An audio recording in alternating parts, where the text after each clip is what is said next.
Chapter 98 Unfair. "Oh, but you must travel through the woods again and again," said the shadow at the window, "and you must be very lucky to avoid the wolf every time. But the wolf only needs enough luck to find you once." "Let's start with you telling me why you were in the palace." Why were you inside my palace today?" I work here.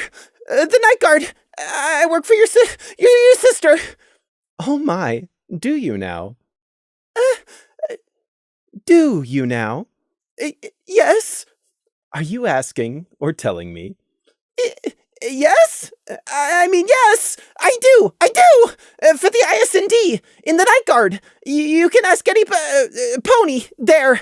I do. Princess Luna knows too. "Oh my, is that the truth?" Yes. "Is it the complete truth?" Yes, it's the truth. You can check. I swear, I promise. "And is that also the truth now?" Yes, your Majesty." "What were you doing outside the night guard section then?" Nothing." "Oh my, nothing?" No, not like I was going back. I was there for a trial to court. Princess Luna was there. It's the truth." "Is it the complete truth?" "Yes, please." "Why were you at this trial?" Why?" "Yes, why indeed were you at this trial?" Because I was summoned. But I'm innocent. I was acquitted. Completely acquitted. I swear. Princess Luna can verify everything. She was there." Prey begged. This is how it began. "Let's start with you telling me why you were in the palace." The baking heat of a cloudless, midsummer day. The dry heat filled every inch of the doorless, windowless room. Prey didn't know where he was. He didn't know where he had been taken. He wouldn't know in which direction to flee even if there had been any exits. A glow pervaded and lit the room. A soft gold. It seemed to come from the very air itself. He was scared. He was so frighteningly, bone-shakingly scared. The room was hot. The air was hot. The bare stone of this featureless room was hot. It couldn't not be hot because of the radiant white presence of the only other person in the room. But Prey was shivering uncontrollably, his shaking legs almost unable to hold him upright, cold clammy sweat beading on his scalp, and his stomach filled with a slush of ice and terror. His ribbon was gone, left behind beyond his desperate reach. And there was a golden dome of transparent light over him, adding to the pervading lighting. Prey cowered in the very middle, and dared not move in case he brushed up against any portion of it by accident. "Why were you inside my palace today?" Celestia, the all-powerful solar alicorn, repeated quite calmly. She sat there, impassively looking at Prey, and he was so scared.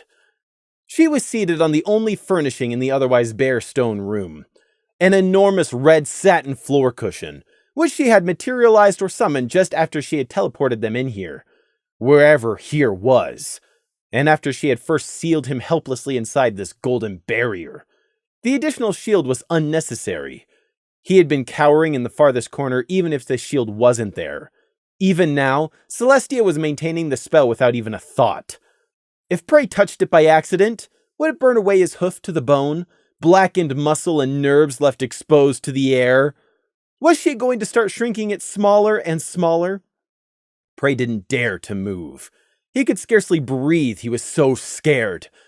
The huge alicorn with her enormous, perfect white wings folded comfortably at her sides on the cushion, patiently waited for him to give her answers. She didn't seem to be in any hurry. She was an immortal. She had all the time in the world.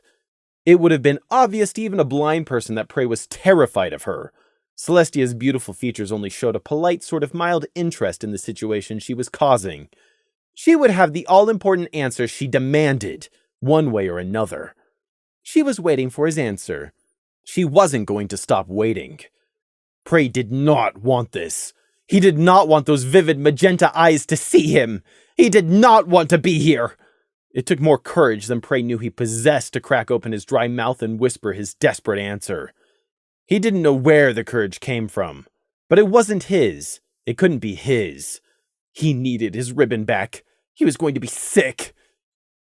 I work here. The night guard for your sister.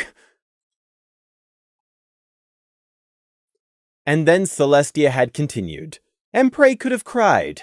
He just wanted to be left alone. Not here, not imprisoned, and not by her, the Sun Wolf.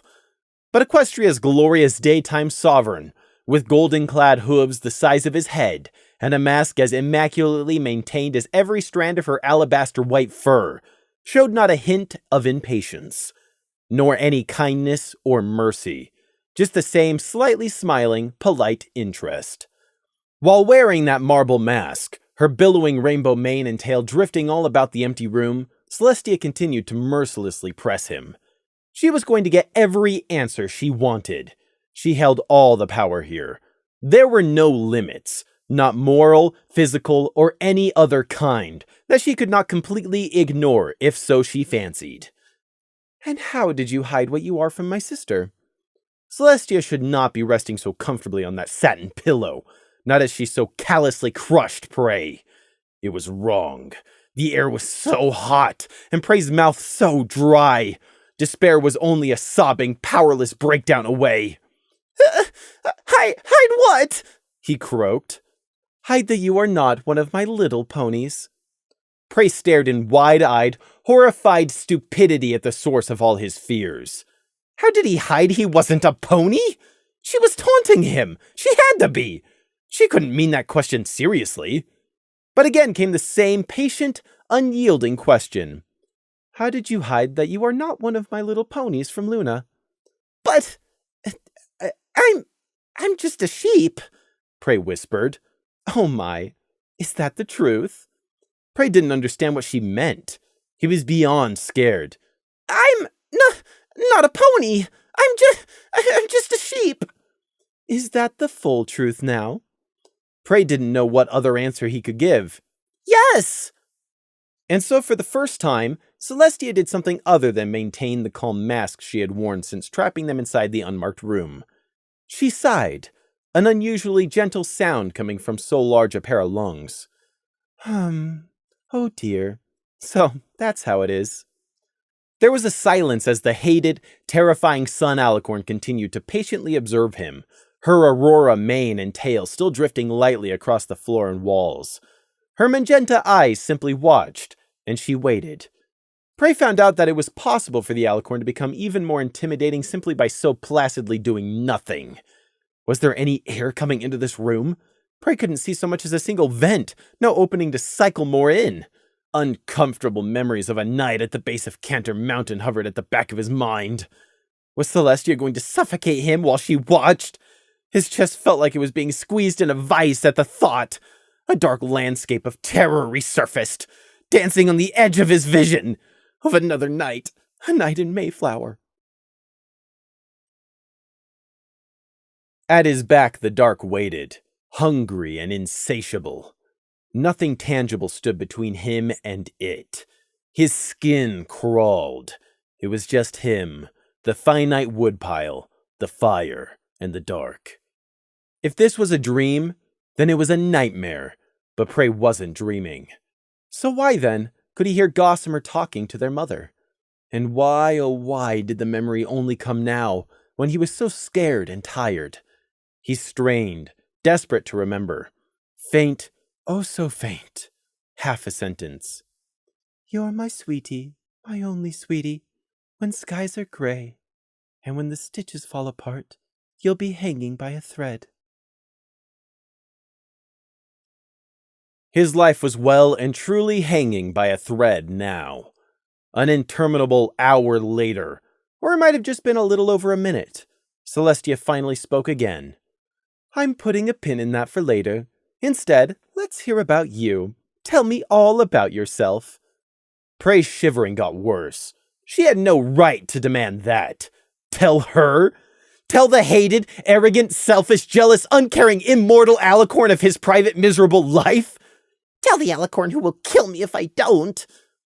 She was still calmly waiting as he shivered and trembled. Prey couldn't. He wouldn't tell her. He couldn't even tell Crimson his darkest secrets, so how could he tell someone as unworthy as Celestia? Rushweed, the Resistance, a tiny, forgotten farm, the deeper green, Captain Firestrike, runes and mind magic. He couldn't tell her that. But she had the power to force him to. She could torture him, burn him, mutilate him.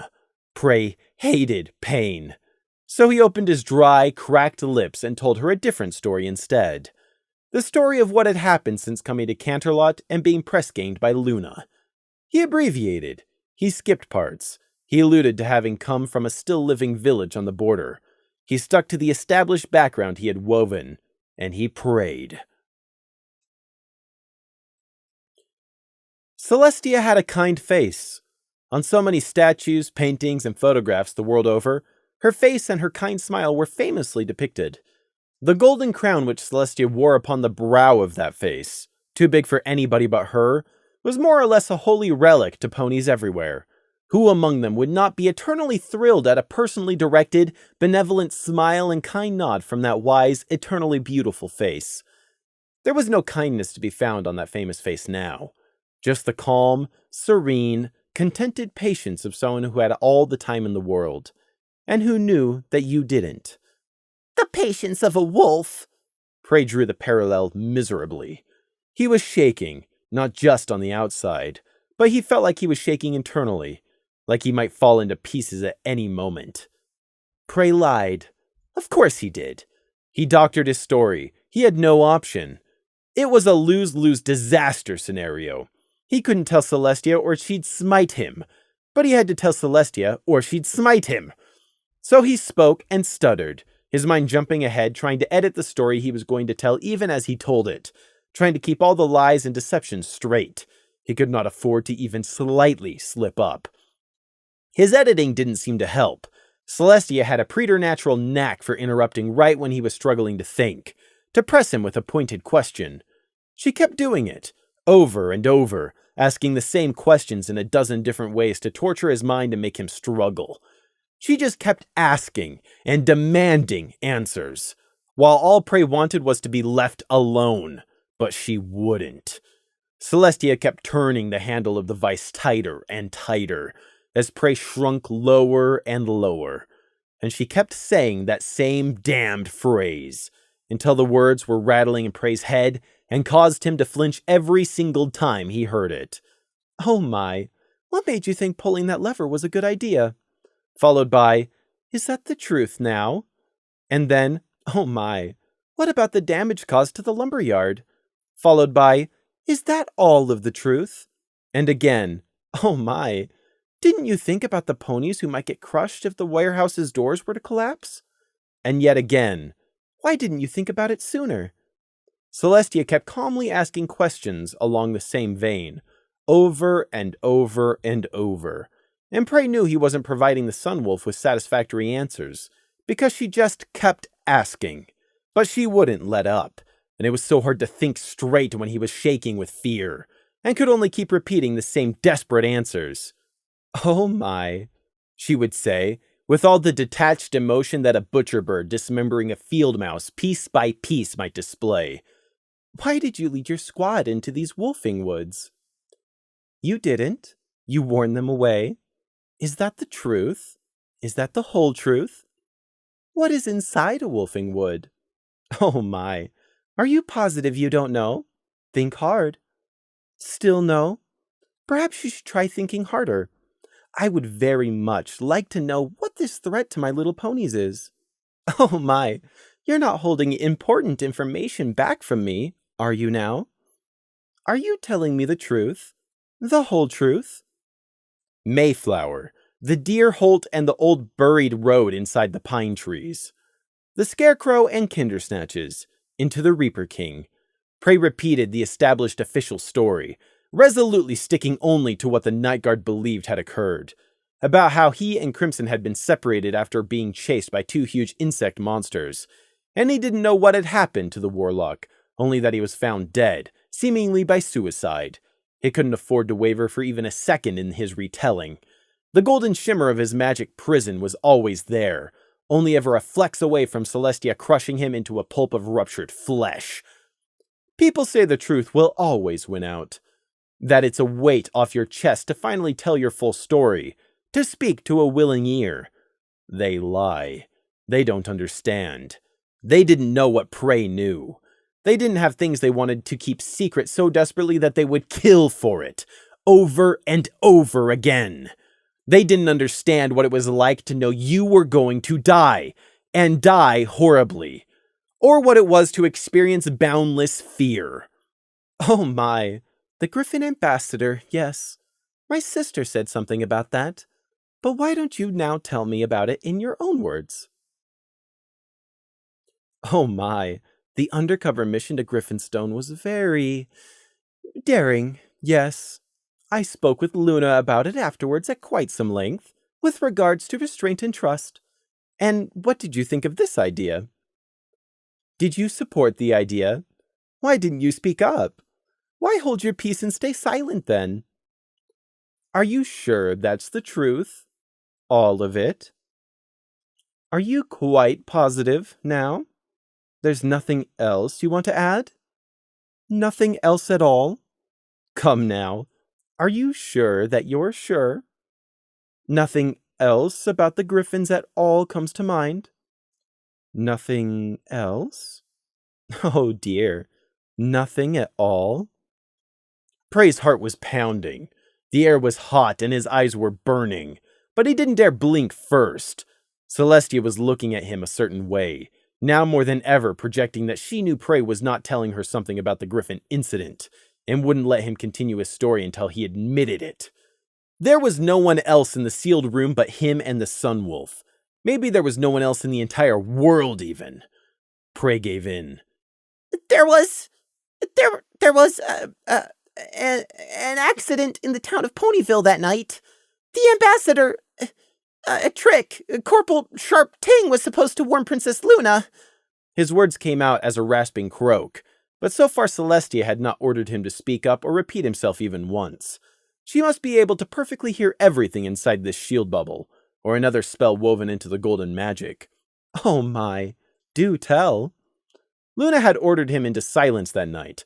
Prey blurted it all out to Celestia, as proof that Luna had known and hadn't killed him yet, so there was no need for her to kill him either. He told her about witnessing the elements of harmony resurrecting the pink element of laughter. And then she put me to sleep, and I woke up in the barracks. Prey finished, burning with shame and hate at having retold that most private of failures, but fear stilled the outrage on his tongue. Aside from her ever-drifting mane, Celestia didn't move for a long minute. Prey had been flinching and waiting for her to immediately ask him if he was telling the truth, just like she had done every time before. But this time, she just observed him from her relaxed position on the floor cushion. Her real face was hidden behind that polite but utterly meaningless mask. What was she thinking? What had she taken offense to now? It's not fair. It's just not fair. I escaped the false trial, so why now this? It's just not fair. You told no pony else, just like my sister made you promise. Is that right? Celestia finally spoke, tone even. Yes. Prey lied. He'd told Crimson, but other than that, nobody. He thought Celestia believed him, or maybe she didn't care, because no one else would have believed him over an alicorn. When a pony's time has come, they must move on. Every pony only has one life, and you mustn't hold on to a pony when that time comes. It is a sad fact that holding on only hurts you more. It is the cycle of harmony. It is not something to be feared, but rather embraced. Do you understand that? It was the first time Celestia had made a statement so far, not just scrutinized and broken him down with ceaseless questions. Prey's mouth worked in shock. Did he understand? What was there to understand? Understand that Luna tried to force the same plate of spoiled, bloodied waste at my throat? Understand that an immortal alicorn is telling me it's wrong to want to live forever? That I was evil for begging Luna to save my family? While in the same hypocritical breath completely skipping over that one of her precious ponies got to come back to life? Yes. Prey well understood all of that. It was like Celestia was saying, "Do you see? On this side stands the resurrected pony. She gets to cheat death because she is a pony, and a bearer of an all-important element of harmony. Now look to the other side. Your loved ones will stay dead because they're not important to harmony. Now look over here. Do you see? Here resting comfortably upon a cushion sits the immortal, beloved, and powerful Alicorn. Now look there. Prey's hopes were full of the relentless, stabbing pain of magic from being trapped inside this bubble, forced to bear Celestia's every whim, and hadn't once stopped shivering. I hate you. I hate Luna. I hate Luna more than I have words, and I hate you. It was unfair on a cosmic scale. He had saved Canterlot twice, secretly destroying the changeling war swarm which had been only days away from attacking, and then once more after Discord. Him. Prey. No one else. Not the Royal Guard, not Nighthawk, not Luna, not the oh-so-special Element Bearers, not even Celestia. They hadn't even suspected a single thing, and nobody would ever know, nor would they thank him for it. The very ruler of the wealthy, golden city he so hated but had still saved was reclining on a red satin cushion right in front of him, and he didn't dare breathe a single word of it, or she'd immolate him on the spot. He had murdered so many changelings, even to crush him with the weight of the sin, once intentionally and then once by accident, trying to save his own life. And he had never been thanked or forgiven for all the ungrateful pony lives he had saved in the process. Little lamb. Hearing the name from the Sunwolf's lips, Prey never wanted to ever be called that again. Can't you see? When a pony's time comes, let them go. Prey should nod. He should give some sort of false agreement to appease Celestia. He should pretend to bow to her wisdom. But his throat seemed frozen. His head wouldn't nod, because she was telling him to give up on his mother and fleece. Or rather, Gossamer's mother. Never! Prey could never do that. But he could definitely lie and pretend to give in. So why wasn't he? The ever-burning, all-powerful Sunwolf was looming right in front of him. He should grovel and do anything it took to survive. He had lied to appease Luna, hadn't he? But survival was only ever second on the list. Prey opened his mouth. Nothing came out of his dry throat. Why couldn't he just say the words? Let go. There is a time to live, and a time to love, and yes, sadly, a time to die, Celestia ordered. Prey licked his lips and tried to form the lie once again, but still nothing came out of his mouth. Celestia's patient gaze turned into patient disappointment. Let go. You need to stop holding on, she repeated. Prey felt so small and weak, a tiny ant under the magnifying glass just waiting for the sun to rise and scorch him. No. The one word. I'm talking. Celestia chided him like a misbehaving foal. About you. You need to let go and move on. She shifted on the plush satin to point one massive golden shod and polished hoof at Prey's chest. It's you. You need to move on to the next step. I almost missed it. If I hadn't checked on a hunch, I wouldn't have ever seen it. But I can now see the dark magic coiling around your heart. Tell me, how many extra years have you stolen? The Jaw of Hearts. His secret was out. His real age, something he'd lied to and deceived everyone about, even Crimson. His secret, no one else's. And Celestia had just laid it out in the open. No!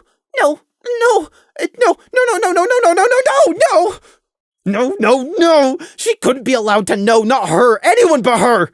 He couldn't breathe, he couldn't hear, he couldn't even stay standing.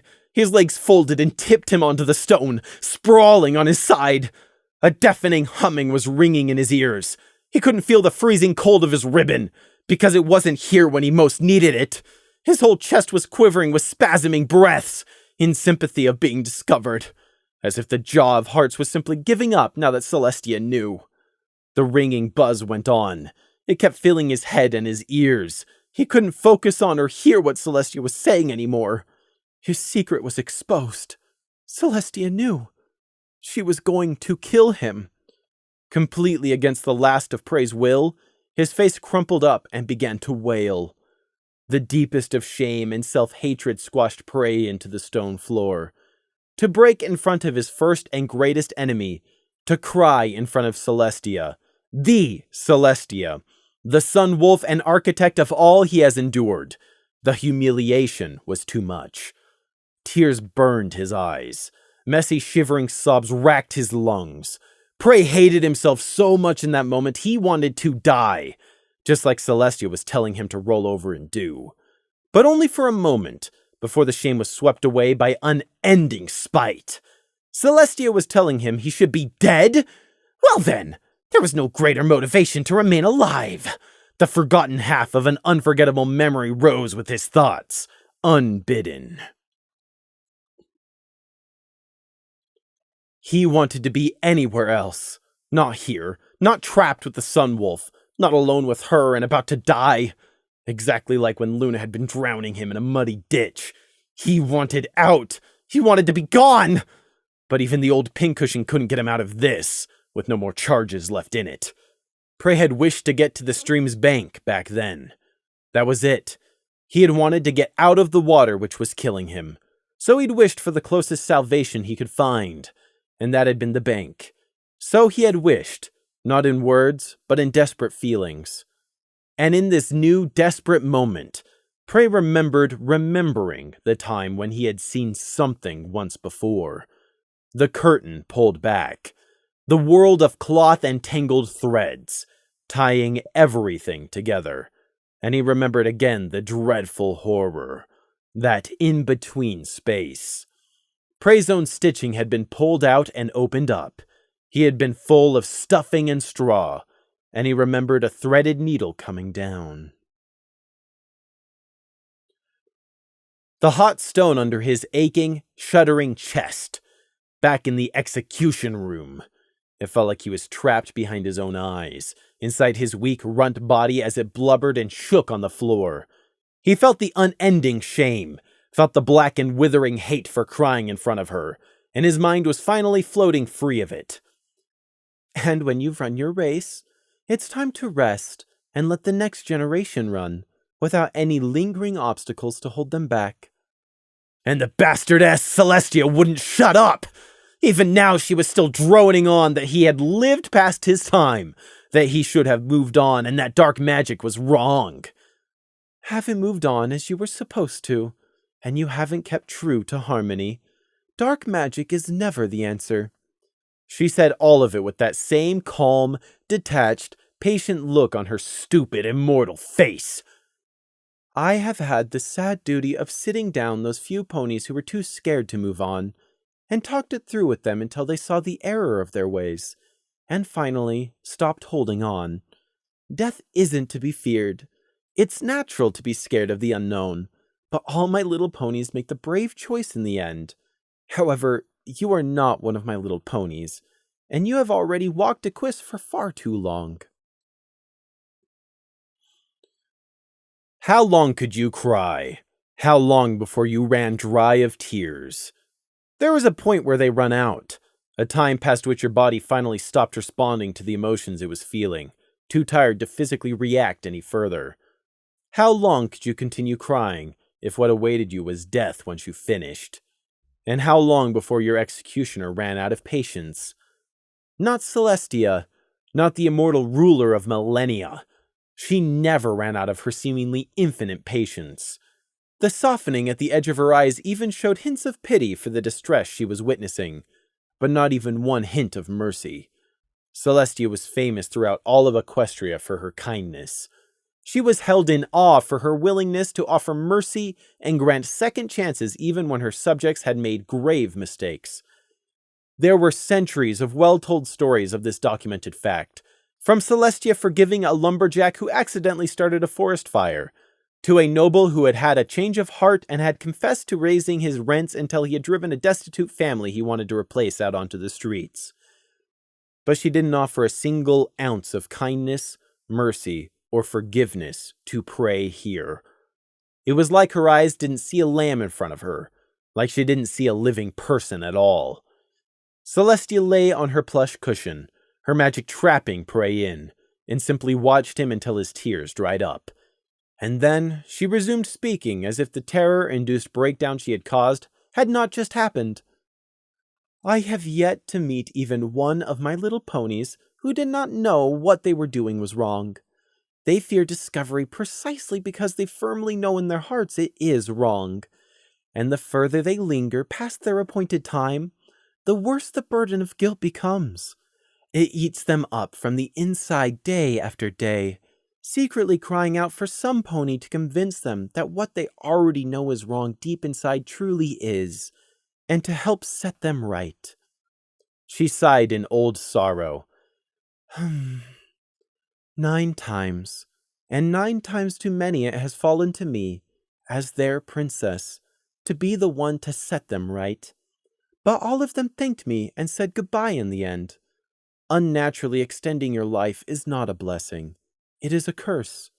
Too late do my misguided little ponies realize the greatest anguish isn't confronting their own end, but remaining behind as everybody else they love leaves them behind. And a life devoid of friendship is not a life worth living. It is a lesson even I have had to learn. Liar! Prey croaked. He lifted his swollen red eyes to brokenly glare at Celestia. He swallowed and tried again. Liar! He finally warbled out. Celestia delicately raised her eyebrows, as if to silently humor him. Oh my, do go on, she seemed to be saying. Prey's hoarse voice strained like the note on a badly tuned violin string. Liar! You're immortal! You never have to fear dying! All the time in the world! How dare you stand and judge! Hypocrite! Celestia didn't get angry. No, that wouldn't have fit with her long-suffering patience. It is precisely why I must stand as judge.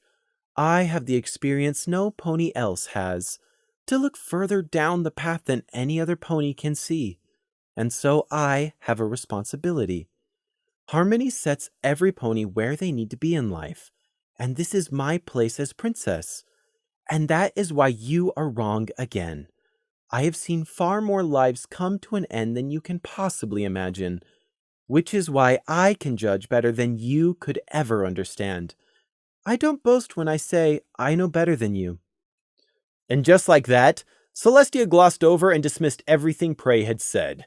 She used her immortality as both excuse and justification for anything she did.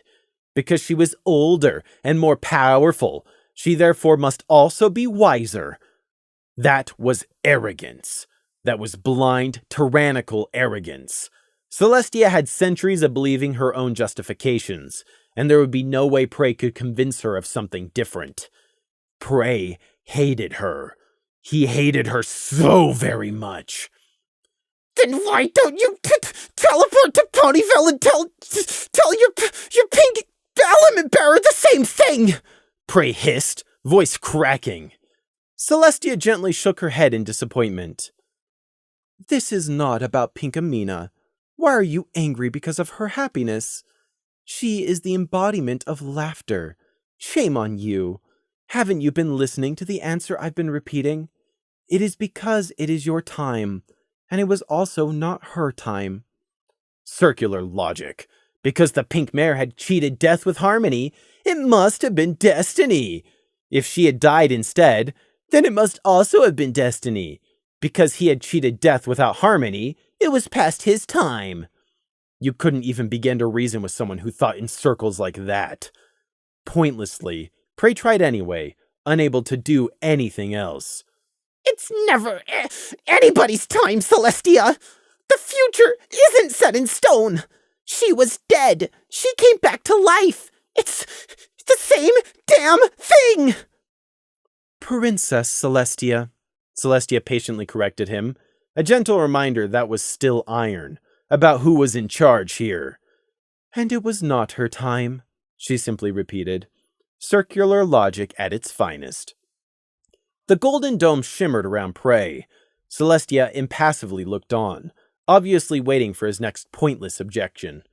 Prey sunk lower onto the ground, hugging his legs to himself and yearning for his ribbon.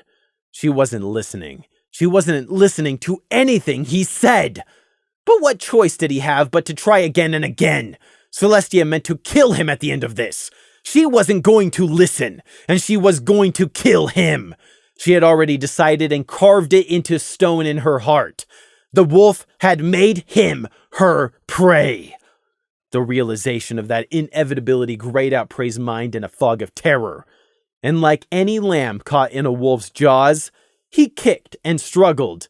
I have a right to live! I have as much right to live as any of your ponies!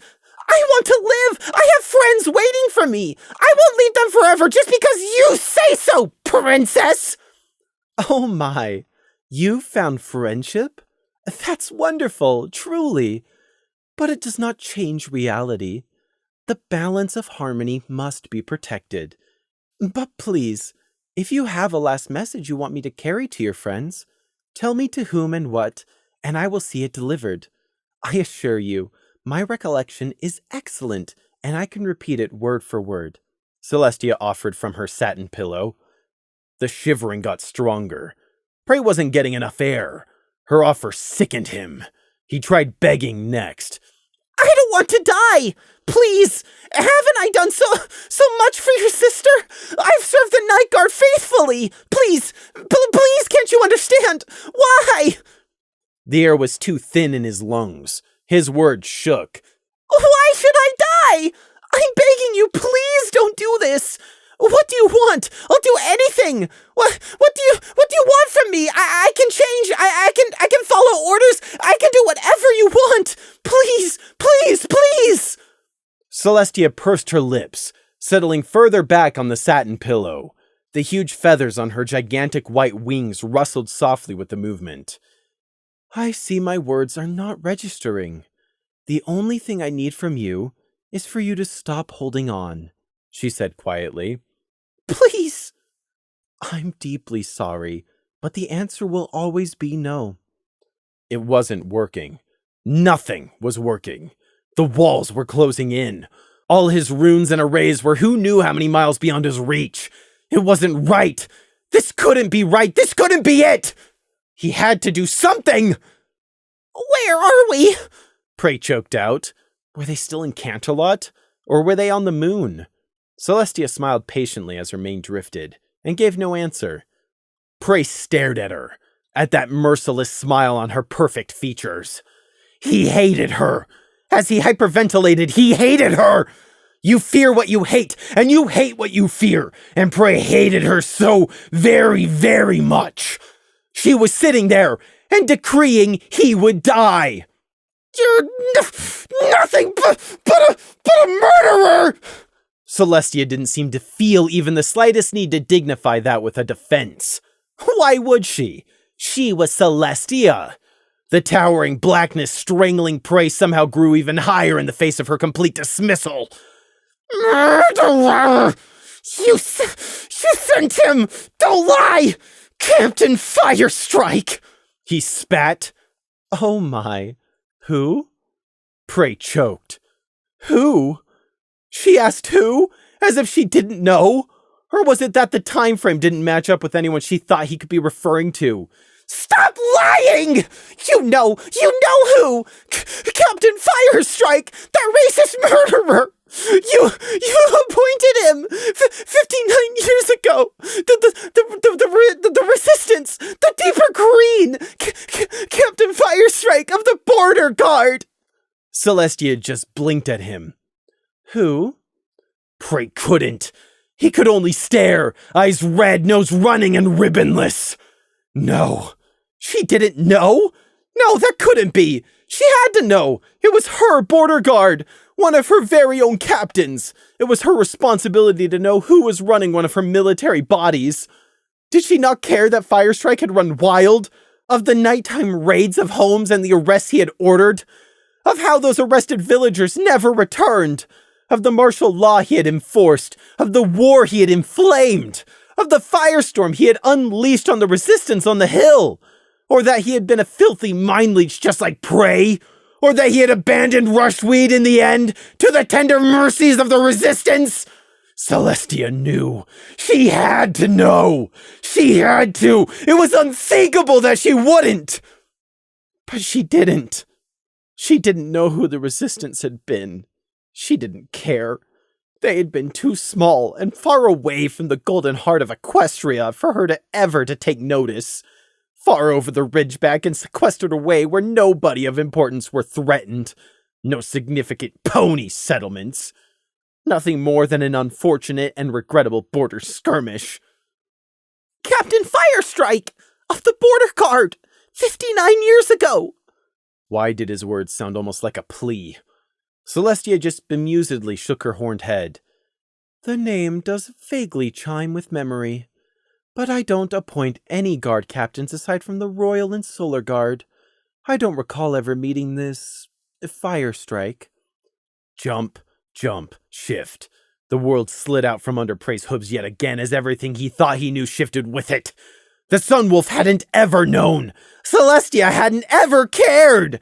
It had never been out of hate or malice, not even a mistake. Celestia had simply never bothered to take an interest in the small war on her border. Had never bothered to even know what happened. Laying on the floor, Prey held up his shaking hooves before his eyes. He had committed so many sins with these cloven hooves. They should drip red or black. They didn't. It changes nothing. Just like with Luna. She could have cared. She never did. She looked the other way and let everything play out exactly as it did. I wouldn't do it all again if I could go back. I would do it worse. But 59 years ago, you say? Celestia repeated in thoughtful consideration. Her mouth firmed. Another confirmation, if I needed another. Not of the unearned years you've stolen, although that too, but of who you came from. Prey could barely drag his eyes up from his shaking hooves. It seemed so unimportant, whatever it was the Sun Tyrant was saying, but he had to focus. Going back and removing that pin in our conversation. I understand. You think you've been afflicted with a tragic life. If you were a real pony, I would pity you. Actually, I do pity you in some ways, because you think you're a pony, and that's sad. But you're not a real pony, and every one of my little ponies you've interacted with have all been deceived by you, intentionally or not. That lie ends today, I'm afraid. And there it was, words from the Solar Monarch's own lips. Only ponies mattered. Every other species in the entire world was worthless. Because pony blood doesn't run in my veins, but I have plenty on my hooves. Enraged hurt surged up through his chest. The Resistance will return, and again, you're going to make it come back, because we're people, not slaves! I'm a person! I'm not a pony, I am a person! But you can't even understand that, can you? Prey kept speaking despite Celestia smoothly interjecting something. He didn't listen to her words, just more immortal elite racism. She could magically silence him. He would mouth it anyways. His voice shook like a doddering old ram's. And my words don't matter because, I'm still not a pony. So your little ponies are going to die again and again as your slaves rise up again and again. You're the rotten heart of this entire rotten country. He was left panting, not because he had shouted, but from the choking hate he had had to breathe out with every word. The dry air in the enclosed room jumped a degree even higher in heat. Celestia softly shook her great head, rainbow mane drifting in a trailing after-image of the motion. Oh my. No, not at all. Your utterly vile vision of revenge aside, you don't understand me at all.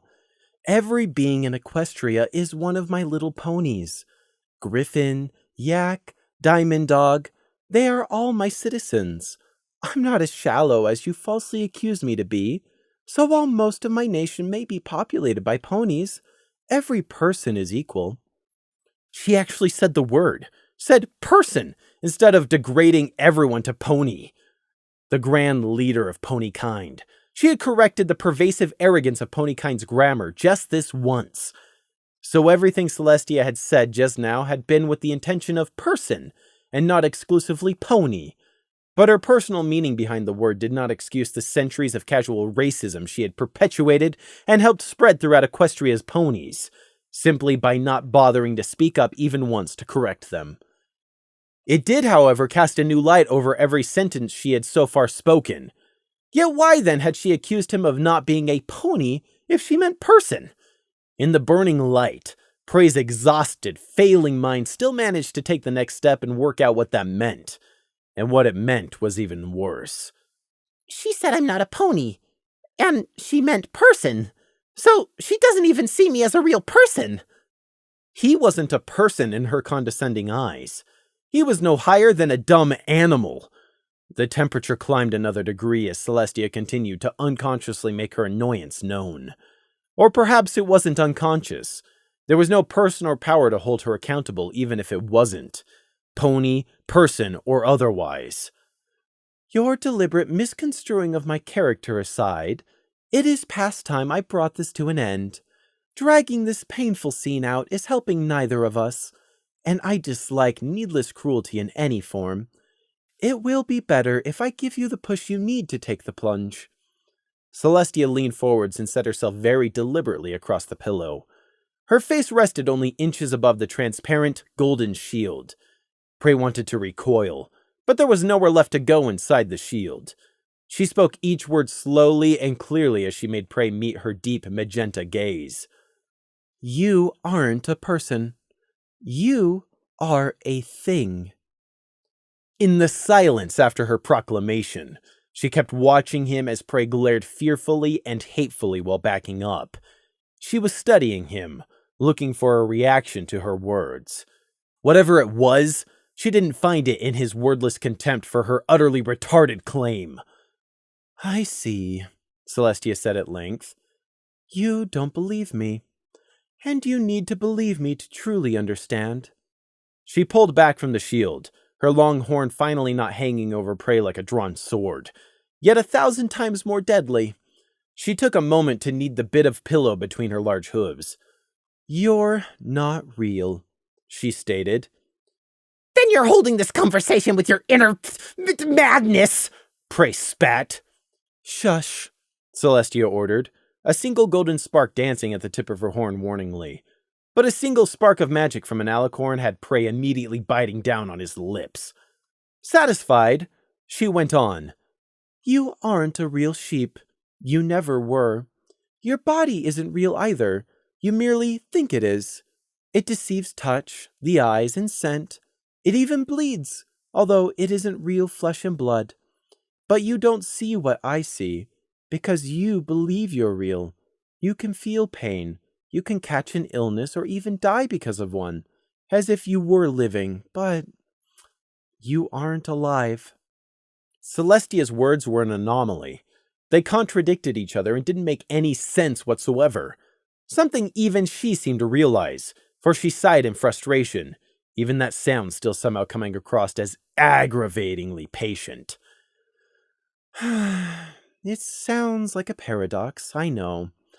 I think, therefore I am. But you don't think your own thoughts. You're some pony else's older, twisted thoughts, and always have been. You aren't you. You are a murdered soul trapped in a shell. Prey's tear-reddened eyes were wide open. He stared, struck dumb. He had called Celestia mad, but now it turned out she really was mad. The sort of cracked madness you never saw until the cover was ripped off. Prey knew madness. Madness was insanity that thought it was reason. Celestia's mouth drew down. Subtle distortions of heat began to ripple the air all around her alabaster white fur. It's despicable what black magics a pony can stoop to. Even worse, how they can dare claim their actions are out of desperate love. I don't understand it. I just can't. How a mare can full nap and murder another's foal, mock the very sanctity of life by trapping the murdered soul in a shell, and then call the abomination their foal and pretend to love it. It took a moment for the dots to connect, then another to process Celestia's madness. Then, "What did you say about my mother?" "You don't have a mother. You never did.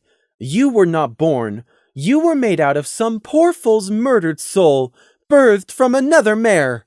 For the first time, Celestia raised her voice. And for the first time, Prey wasn't afraid.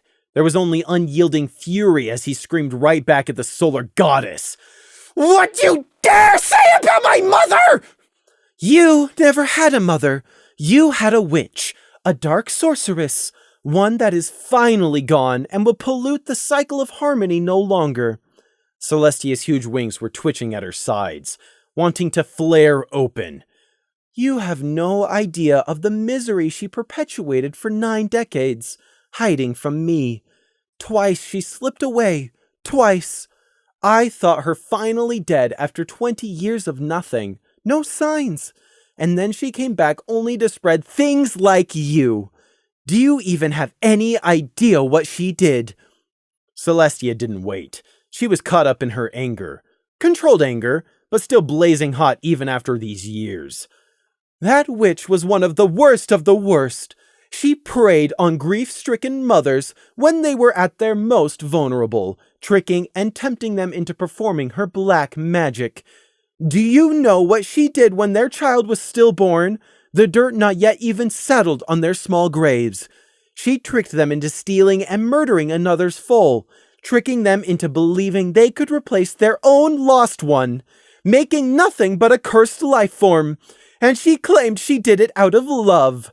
There is no forgiveness in Harmony or Tartarus for that kind of evil." Prey's mouth moved. He was so far beyond any fury for the lies Celestia was accusing his mother of. "I will break you," he whispered. Prey never tortured. Never. He hated pain. He had never willingly tortured somebody simply for the sake of torture, the desire to inflict hurt.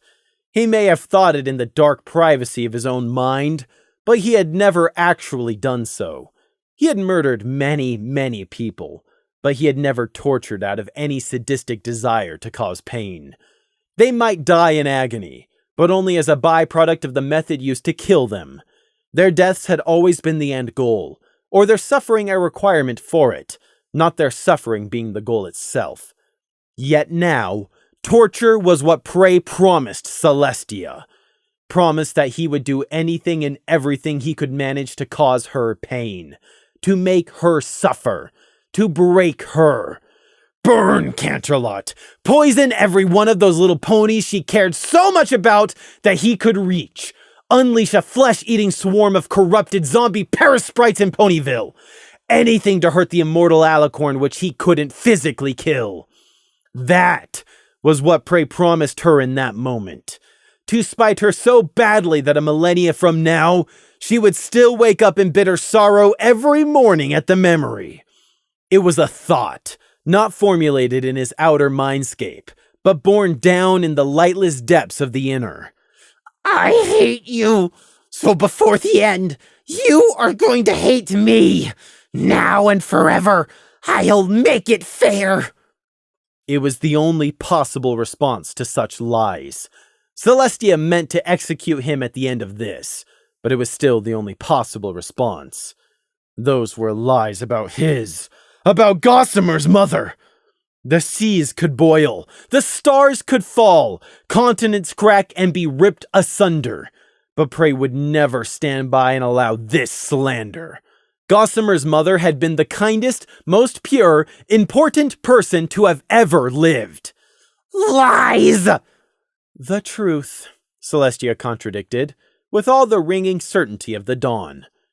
"And now that you know what I already know, next you must truly believe it. And the only useful method towards making you believe is to make you understand.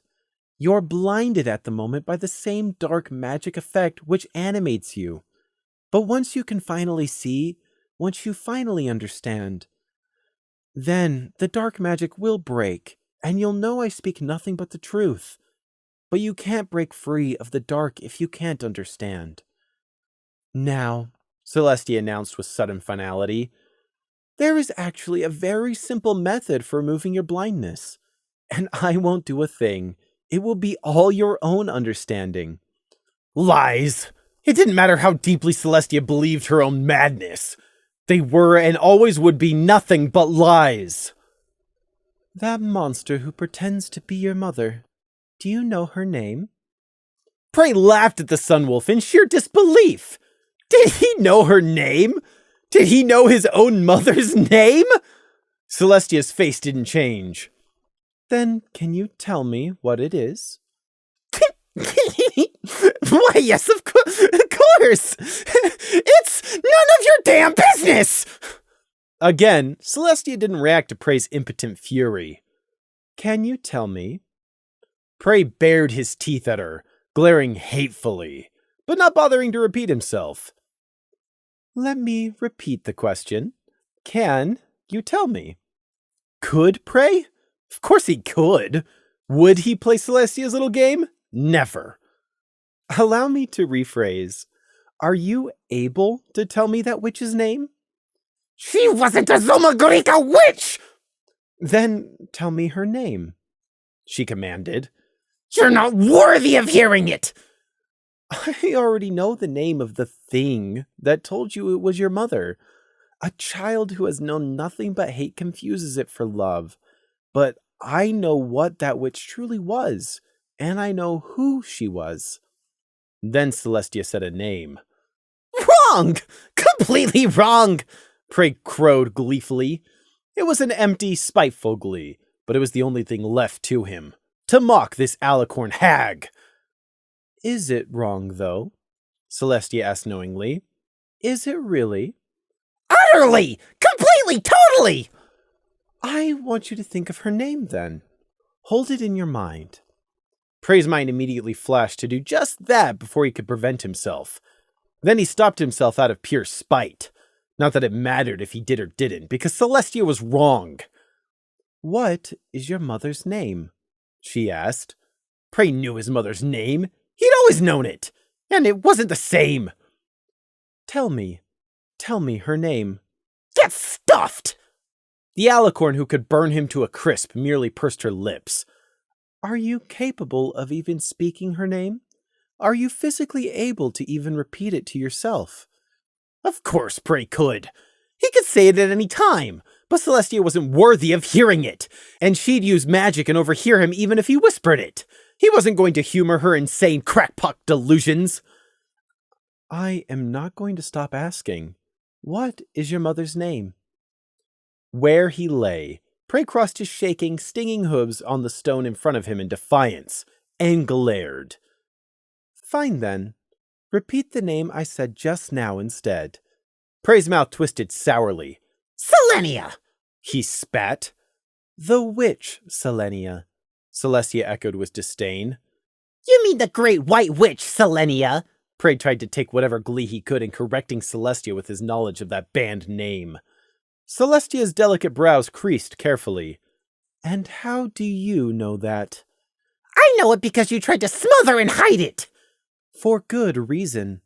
A pony can't fall for the empty allure of dark magic if they never have to endure the temptation to begin with. My ponies are not weak of will, but a desperate pony is often not rational. Celestia's words hardened. Exactly like all the grieving mothers the witch Selenia tricked into becoming murderers, just like her. She took a deep breath of the near-shimmering, heated air and settled herself back down. Your dear mother was that self-same witch. She sewed you together from a murdered foal. That is what she was, a foal killer. Prey bit down on a mad giggle. He really tried, but the muffled sound still escaped his mouth on its second attempt. It was so utterly ridiculous. His mother's name wasn't Selenia, it was... No, Prey knew her name wasn't Selenia. It's simple. It wasn't Selenia, because he knew what her name was, and Selenia wasn't it. He knew. He had the name embedded in his head, in his very soul. It was impossible for him to forget it.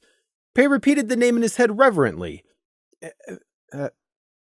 There, in the sanctity of his own mind, where Celestia couldn't contaminate it by hearing, he'd repeated it. Her name was also Selenia, Wasn't it? Celestia goaded. He knew beyond a shadow of a doubt it was a different name to Selenia, because it wasn't her name. Because her name was a different name. It was not the same name. The name wasn't Selenia, it was... It wasn't Selenia. It was anything but Selenia. Selenia wasn't the name! Gossamer's mother had been a ewe, whereas there were no accurate reports of what species the Great White Witch had been. His mother's wool had been a white cream, but that was it. So were 1,000 individuals of every different species out there. Why, even zebras were half white. And besides which, none of that was relevant, because her name hadn't been Selenia. It had been... Prey's giggling choked. He repeated that sentence over and over in his head. But no, his mother's name had never been Selenia. And anyway, his mother had been a pacifist, the furthest thing from a witch. If she'd been a witch, which she hadn't, but if she had been, she wouldn't have folded in the face of the resistance, wouldn't have stooped to live a life of hardship and toil in a tiny border town, wouldn't have put up with an unfaithful husband, absolutely wouldn't have suffered her 2 lambs to go hungry, and wouldn't have died to that fire. But everyone needs to breathe. All it takes is 1 or 2 breaths of smoke. Prey ignored the completely irrelevant thought. It didn't matter if anyone could die by accident, because his mother hadn't been named Selenia. Gossamer's mother! Gossamer's mother, of course! He needed to keep correcting his racing mind. He was panicking because of Celestia. Tell me her name, Celestia whispered softly. Prey didn't even realize he had flinched and reflexively exclaimed the answer until Celestia said, See, they're one and the same. Are you deaf? Prey hissed. I didn't say Selenia! I said... You said it again, Celestia told him with quiet patience. My mother! Gus! My mother! Her name wasn't... It isn't Selenia! It's... Listen to your own words. Stop and really listen. It isn't me who's not listening! His hooves hurt. His back hurt. His eyes hurt. His head hurt. He wanted his ribbon. His mother's name wasn't Selenia. It wasn't. Because it wasn't. It wasn't Selenia. It couldn't be because it was... Prey heard an unhappy sigh. He blinked. A reflection of sunlight dazzled him for a second. He jolted and refocused on the sealed room. Because it's not Selenia! Because it's... Celestia was levitating a large mirror in front of Prey's prison. It was so bizarre, so outlandish to what they'd been saying, that for a moment he didn't realize that... No! Prey threw up his hooves, shutting his eyes. Yes. Red-hot nails were pounded into his hooves. Filthy, disgusting, horrible golden magic wrapped around his face, his legs, pulled his hooves away, forcibly held his head in place, and then peeled back his eyelids. Prey desperately tried to thrash and kick. His body could barely twitch a single millimeter in the golden aura confining him. He tried to deliberately unfocus his eyes, looking anywhere but the mirror. In response, Celestia just floated it closer, until it filled his whole view right up to the shield bubble. Don't fight it. See yourself. To look in a mirror was to see your physical self. To look into a lich's mirror, though, that was a curse. She couldn't know he had... This must have been frustration. Before Dreverton, in another desperate bid to never die, Prey had looked into the lich's mirror he had found, or that had let itself be found by him. First, though, had come the Jaw of Hearts, covered with the runes of internal repair and preservation, but unable to fully prevent decay. Then, combined with the Witch's Coven's ritual of external youth, each helping counteract the shortcomings of the other. Almost. But then he'd gone and added the Lich's Mirror on top, because he hadn't been willing to rely on only one method. He had wanted a failsafe, a backup. He had refused to die while Firestrike had yet lived, but he still shouldn't have looked into the Lich's Mirror. He had thought he could manage it, thought he could stomach the cost. He'd prepared himself before Hoof. In truth, there was no way he could ever have been prepared. In addition to slowing down your physical aging and decay, which mixed with his jaw and ritual to almost halt the process completely, looking into the Lich's Mirror trapped a reflection of your soul forever, at a single point in time. It wasn't possible to look into the mirror and remain whole. To trap that reflection, the mirror shattered you, stole one of the shards, and left you forever unwhole afterwards. From then on and always, every mirror only showed your true, broken, unwhole self. They would only reflect the real you, with putrid flesh rotten by time, furless shrunken skin, and empty eye sockets. The real you touched by the ravages of time. And what awaited you after your first death, when you rose again to become unliving. At your first death, the Lich's mirror spat out the broken shard of your stolen soul, just the lone sliver, forever after trying to fill the vast emptiness where the rest of the soul wasn't. Afterwards, its task done, the mirror had slipped away when Prey's back was turned, to wait until another victim sought it out. The last mirror Prey had willingly looked into, barring the pool in his cavern, had been that same mirror 59 years ago. He had not accidentally looked into an actual mirror since. He had suppressed and forgotten the two events, ripping the memories up into pieces, and hid the bits under the ash of his outer mindscape. He had known, he had seen, and he had made himself forget afterwards. Tried to make himself forget. But now every mirror only showed him the truth, his real self. Prey didn't know the exact reason why he had to avoid every mirror. He had removed the exact consequences of failing from his mind for his own safety, because to know was to also know the why. But the ringing echo of pain and the emptiness where the memory had been still sounded to this day, warning him away. Prey was his own worst enemy, done in by his own paranoia and cleverness. He should never have looked into that blasted mirror. In the floating gold-rimmed mirror conjured from Celestia's magic sat Prey himself, a hornless runt lamb, huddled on the floor beneath a transparent shield dome. His cloven forehooves were being grasped gently but firmly by magic. His legs looked too thin, stick-like. The hated tracer bands still sat there, dull gold. He was dirty. His body trembled and shivered unevenly in fits and starts. His wool was bedraggled, and fur unbrushed. His face was a mess. Red eyes puffy, scarred cheeks inflamed, and tear streaks matted. No ribbon tied behind his left ear. There was a cut on his right shin, just below the elbow, and a nasty scabbed graze a bit higher. Even now, after the trial, the train ride, and a night in the cells, there was still a splinter from the destroyed train car snagged in the dirty wool over his shoulder. That was his reflection, and it wasn't what Prey saw in the mirror. But no rotting, warped, near soulless husk which had forgotten the taste of happiness looked back at him either. Muddy green. Blue. Together, two mismatched button eyes, sewn onto a head of ragged cloth. Prey's face without eyes. A stitched patchwork, scraps of linen, sackcloth, old cotton, whatever could be found at hoof. Prey's false flesh. Straw stuffing, poking through the stitched seams. Prey's insides. Two jaggedly stitched up cross-shaped patches on the doll's head, where a ram's horns should have been.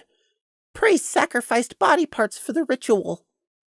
And sewn onto the patchwork body were the last remaining scraps of another sheep's wool, a wool which now showed as sun-bleached bone white, not cream white anymore. Selenia's own gifted wool. Prey's mother. Mother. Mother?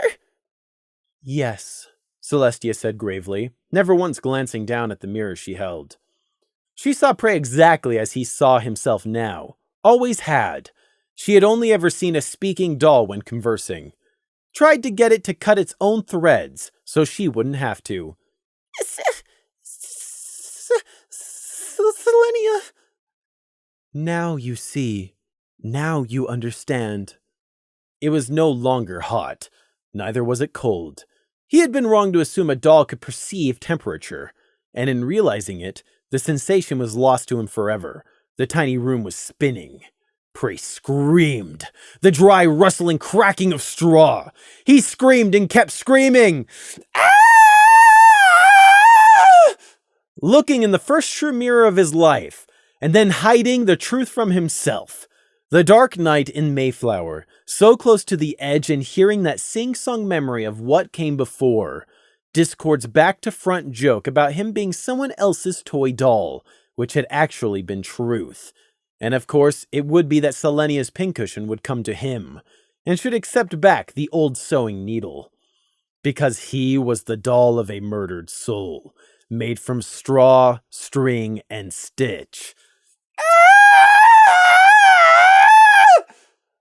He had almost drowned in a muddy stream. He needn't have drowned. What did cloth have need of breath for? Cloth that was flesh. Flesh that was cloth. And a woven heart that beat between a jaw. There was a runt lamb superimposed over a runt lamb doll.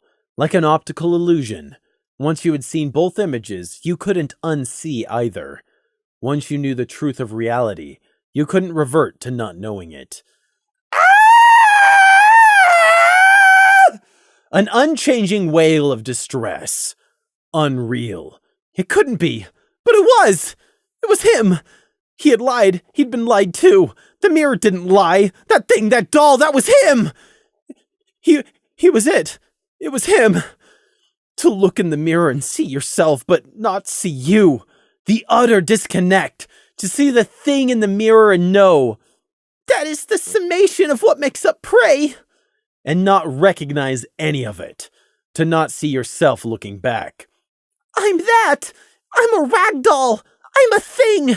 I don't have bones! I don't have eyes! I never did! I was her son! She made me! But she wasn't my mother! She made up Fleece too! Prey! Gossamer! I've never been real! Ah! No need to inhale! A doll didn't have lungs. But still it, screamed its distress. The cruel, jagged pieces all lined up. Not into the known tale, but the true story all too terribly easy to see.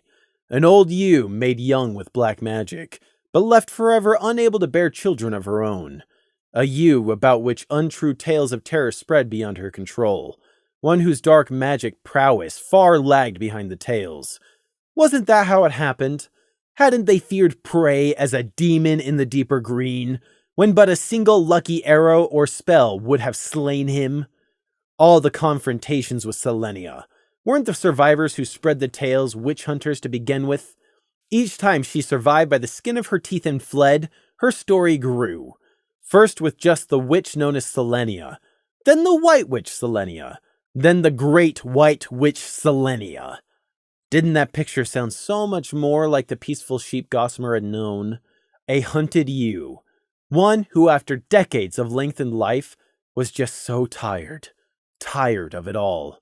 Who wanted to stop all the hiding, the struggling and killing. Years on years on years. Who just wanted to try for a normal life and made a promise to change for good. Maybe she'd even done what Prey had once before. Brutally cut away the parts of her mind that she hated, literally remaking herself into the new you she was so desperate to become. Her dedication and self-promise might even have worked, at first. But a decade is a long time.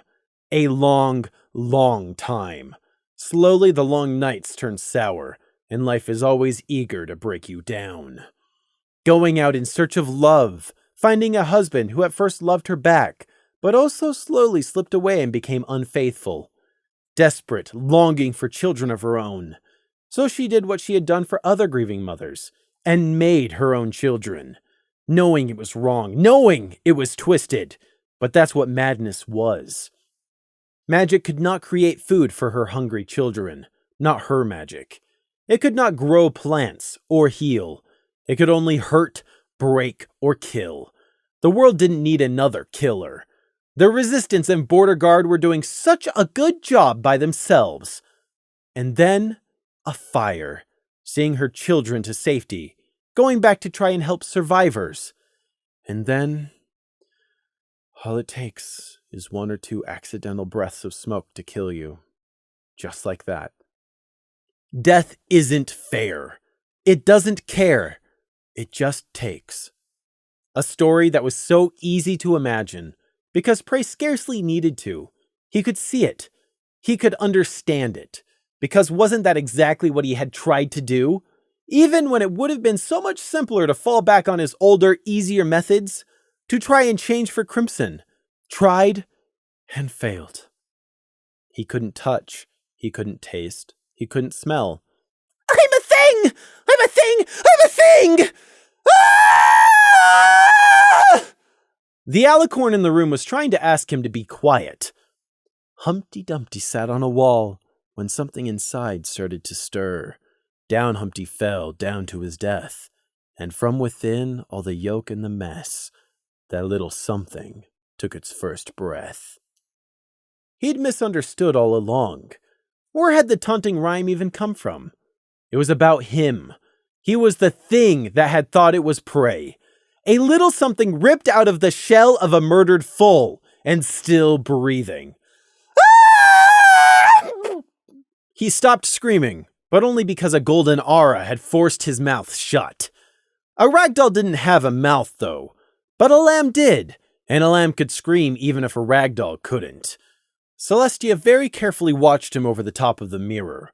The slope of her swan neck seemed resigned. Enough of that. I will release you again if you will stop screaming. Do you understand? Nod if you understand. Prey didn't nod. He didn't move. He didn't anything. After a long, drawn-out minute, Celestia slowly slackened her telekinesis anyway.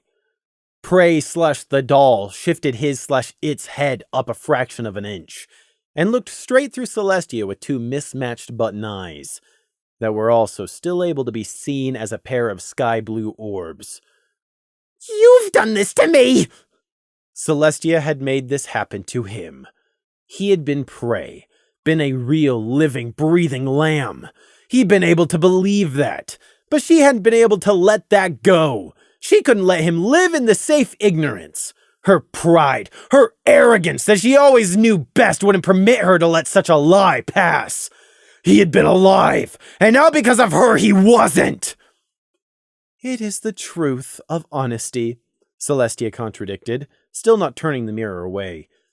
You did this to me! It is better to face the hard truth than to live a comfortable lie. An easy statement for the beloved, wealthy, powerful alicorn to say, to claim the moral high ground even as she destroyed another's life. You did this! You ruined it! The doll had no facial muscles with which to show the broken, despairing rage.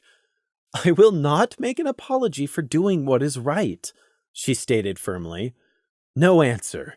Threadbare cotton and stitching was hard to read. It was a wonder the soul inside the doll was even still conscious now that it had become truly self-aware. Because straw and cloth can't think, can't anything. Celestia went on into the stifling silence. Now you clearly see and understand. You aren't a pony, and though your creation was not your fault, neither should you exist. You're a dead soul who should have returned to Harmony's cycle many years ago, and instead, you've only further gone on to drag out your death many more years by giving in to dark magic. You've lived a half-life, a cursed life. Misfortune will beset you on every side in recompense for your stolen existence. Harmony will ensure that. It's pitiful. Do you now understand? What never should have been in the first place has only been perpetuated by your actions. I am not angry. I am sad. The breathless air pressed in closer in the hot room, with nowhere to escape to. The superimposed dirty, exhausted, crying lamb was shivering so hard his teeth were chattering. The raggedy doll couldn't shiver or move. Finally, only now did Celestia put down the conjured mirror to the side of the tiny room. It began to dissolve into floating particles of twinkling gold. Now, are you finally ready to let go? The air was immovable. The rest of the world was gone. Are you ready to die?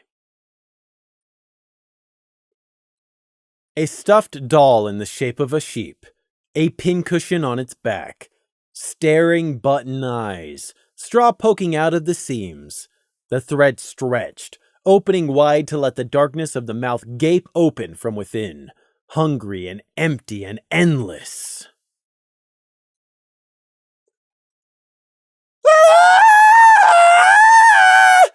Oh, for goodness sakes, please don't start this again. The rasping wail just got louder. Celestia's magical aura swiftly reapplied itself, clamping down over the lamb's mouth, because the lamb could scream, but a doll couldn't. But the scream didn't cut off this time, instead just rising in pitch and anguish. Control yourself, you need to focus. It was grating on the teeth now, crawling into your ears, and desperate. It was painful on the head and in the heart to hear. So Celestia seamlessly integrated a silencing layer into the shield already containing prey. The scream cut off, for a moment, but then it started up again in the distance. The air almost seemed to shiver. The scream was still carrying through, still clawing its despairing way into her subconscious. Abruptly, it became clear why. Celestia was hearing it with her head, not her ears. The wordless wail of pain kept rising to something beyond pain. It was meaning. Celestia's horn flashed with sunlight. The invading mental sound was instantly cut off behind a cool, soothing barrier within her mind. But it still sounded in memory, and the face of the bit of prey that was a lamb was rigid, tendons in the neck bulging out, as his head was arching further and further back. So far it could have snapped if it wasn't stuffed cloth, but rather a real neck. Snap! Not the condemned's neck missing only the noose. It was just the world suddenly shifting sideways. Barely an inch, but suddenly everything was just that tiny bit not where it was supposed to be. Celestia sat up straight, her face smoothing out in caution. The lamb's whole body had shifted from screaming to not screaming, as if there had never been any screaming at all, and now instead he was looking at her. The lamb, not the button-eyed doll, but the lamb. The doll was still there, visible just beneath the surface, but it was the lamb addressing her. That should not have been possible. She had thought the unintelligent doll had been slowly subsuming the lamb as the undeniable truth sunk in, but not so any longer. With a spark and a shimmer over the shield's surface, sound was once again allowed out of the bubble, but only after Celestia had carefully scanned the whole room first with her magic, just to be sure. Watchful, the Sun Alicorn held on to the initiative, and waited for what prey was going to say first. Jerkily, his thoughts rigidly locked onto iron tracks from which they couldn't deviate to the right nor left. He spoke. My name is Prey. I am Prey. I think I am. Celestia's head turned just a fraction to look to where the last of the conjured mirror was in the process of disappearing. How can you say that, having seen the truth? You aren't a pony. The rest of the question was unvoiced. How can you still think? Strong cloth couldn't think. How are you capable of even speaking the words I or me without going insane from the clash and paradox of unreality and reality occupying the same space? My name is Prey. I like candy. I dislike bright lights. Don't touch me. I work in the night guard. The captain's name is Nighthawk. He gave me a half-moon medal. Princess Luna, she knows me. I rent an apartment in Canterlot. I have a friend, my best friend. His name is Crimson. He's waiting outside the gates for me. I am me. Princess Celestia, I beg, please. I'm not broken, see? I'm still a person. I can think, I can talk, I can reason. I can't help how I was made. Can a child be guilty for the crimes of their parents? So please, let me go. Let me continue. Let me live. Prey was Prey, and Prey was a mind leech. He was a weak, powerless runt lamb. Or at least, that was what he was once again. His flesh was cloth, but at least for now, The lamb overwhelmed the inanimate doll. Prey knew this, because he had made it the truth. He was a mind leech. If anyone else had been in his place, they would have come apart, just broken and stopped, truly becoming nothing more than the doll. That was what had been happening to Prey. But Prey was still a mind leech. What was mentally lethal gymnastics to another he could manage, balancing on a knife's edge. That was why he had screamed. He had broken his mind into pieces and hastily stuck the bits he wanted back together. It was horrible. It was a violation of the self. He had done it anyways to avoid becoming only a doll with no more lamb left. He was a rag doll, but he wasn't, because he was Prey, and Prey was a lamb. That was the logic he had crucified his own mind to. It was self-mutilation on every level. But the fox will gnaw off its own leg to escape the snare. Twice before, he had managed to fully cut away the offending memories, quarantine the knowledge before the fangs sunk in too deep. Not an option now. The Sunwolf had forced him to confront it, and like a song stuck in the head, it was impossible to crush. Only ignore, only refuse to acknowledge existed. Only delay. His mindscape was a shattered mess of nothing possible. It could never be repaired now either. The gray ash was burning, the ground was broken, the roiling purple sky was bleeding, and his inner mind was screaming. But Prey had ripped parts of himself out so that he might keep thinking, keep existing. He would do it over and over again. Each time the truth that he wasn't real started to slip back in, he'd rip it out of the wound afresh.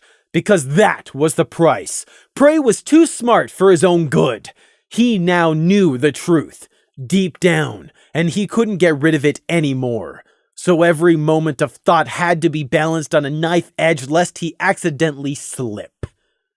So for a chance to live, he had done this to himself, so he could sit and talk, to retain the ability to beg Celestia. He shouldn't have to beg an immortal to live. I hate her! A thing of cloth couldn't hate, though. But I'm not cloth! I'm not a doll! I am Prey! I can hate! I hate her! Please let me live! Maybe you only see me as a golem, but even then, you must at least acknowledge I'm sentient! I'm begging for my life, please! A shiver passed over the smooth mask that was Celestia's face. She took a quick breath, then caught herself and took another, much slower and more measured inhale. I am honestly quite astounded.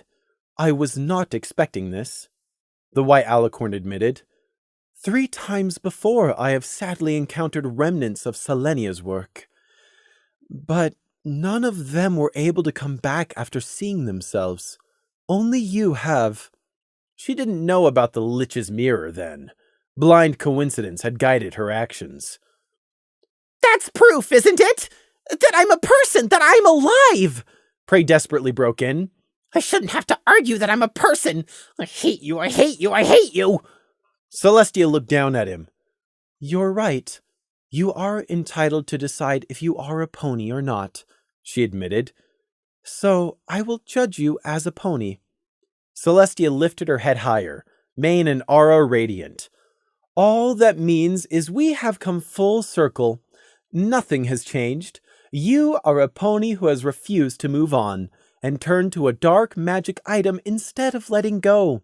You let your own fear corrupt the pony you once might have been. It is long past time for you to rejoin the cycle of harmony. Then, of all things, she suddenly gave him a kindly smile, as if it didn't brand her a murderer and a liar. Contrary to what you must think, I can promise I don't hate you. I spoke the truth before, too. Death isn't painful or scary, so you don't need to be afraid. And I do truly appreciate the service you've given to my sister, even if she should not have hired a foal.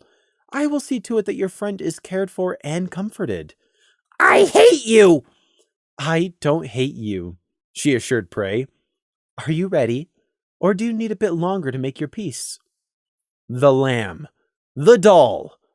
He didn't move. He didn't breathe. He gave no answer.